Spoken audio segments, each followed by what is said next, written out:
کہ میں اگر یہ کہہ دوں کہ حضور علیہ السلام نے اپنی امت کو اہل بیت علیہم رضوان سے محبت کرنے کی تلقین عطا فرمائی ہے۔ حضور نے امت کو محبت اہل بیت کا حکم دیا ہے اور ارشاد فرمایا ادبوا اولادکم حب نبیکم وحب اہل بیتہ وحب قراءۃ القرآن۔ ایک باپ پر حضور علیہ السلام نے لازم کر دیا ہے کہ وہ اپنے اولاد کو، اپنے بچوں کو یہ تربیت کرے، ان کو سکھائے۔ سب سے پہلے کیا سکھائے؟ نبی علیہ السلام کی محبت، اللہ تبارک و تعالیٰ کے پیارے حبیب حضور محمد رسول اللہ کی محبت اپنے بچوں کو سکھائے، اپنے اولاد کو سکھائے۔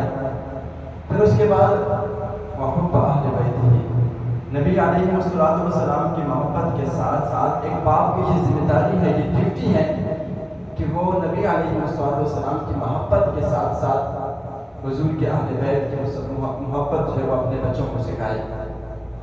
وقراءۃ القرآن، اب ایک والد نے اپنی دو ذمہ داریوں کو پورا کیا، اپنے بچوں کو محبت نبی بھی سکھا دی، محبت اہل بیت بھی سکھا دی۔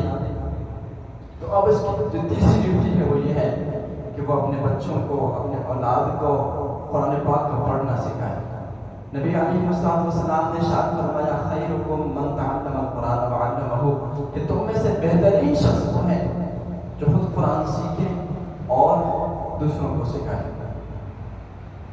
اور جب ان دو محبتوں کے بعد قرآن پاک کی تلاوت کرے گا تو اس کے دل میں محبت اہل بیت اور محبت محمد رسول اللہ اور بھی بڑھے گی۔ جب وہ قرآن پاک میں پڑھے گا پھر رب کائنات نے ارشاد فرمایا النبی اولیٰ بالمؤمنین من انفسہم، کہ جو نبی ہے وہ مومنوں کو ان کی جانوں سے بھی زیادہ قریب ہے، اور جو ان کی مومنوں کی جو نبی کی بیویاں ہیں وہ تمام تر مومنوں کی مائیں ہیں۔ اور جب وہ یہ سنے گا، یہ پڑھے گا کہ قل لا اسألکم علیہ اجرا الا المودۃ فی القربى، کہ محبوب علیہ السلام آپ ارشاد فرما دیجئے کہ جو میں نے تمہیں دین اسلام کی تبلیغ کی ہے، جو میں نے دین اسلام کو پہنچایا ہے، میں اس پر تم سے کچھ بھی طلب نہیں کرتا سوائے اپنے قرابتدار کی محبت، سوائے اپنے اہل بیت کی مودت، یہی تم سے اس کا میں سوال کرتا ہوں۔ تو جب وہ یہ پڑھے گا تو اس کے دل میں محبت اہل بیت، محبت محمد رسول اللہ اور بھی بڑھے گی اور اس کی محبت میں اضافہ ہوگا۔ تو اپنی اولاد کو، ہماری بھی ذمہ داریاں ہیں کہ ہم اپنی اولاد کو محمد رسول اللہ کی محبت سکھائے۔ حضور علیہ السلام کی محبت کے ساتھ ساتھ ہم اپنی اولاد کو اہل بیت کی محبت بھی سکھائے، اور اس کے ساتھ ساتھ ہم اپنی اولاد کو قرآن پاک کا پڑھنا بھی سکھائے۔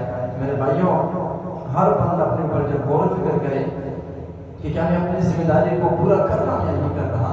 اگر کر رہا ہے تو سبحان اللہ، اگر نہیں کر رہا اب اس سے اولاد سے نیت کر لے کہ ہم اپنی اولاد کو نبی علیہ السلام کی محبت، اہل بیت کرام علیہ السلام کی محبت اور قرآن پاک کا پڑھنا ضرور سکھائیں گے۔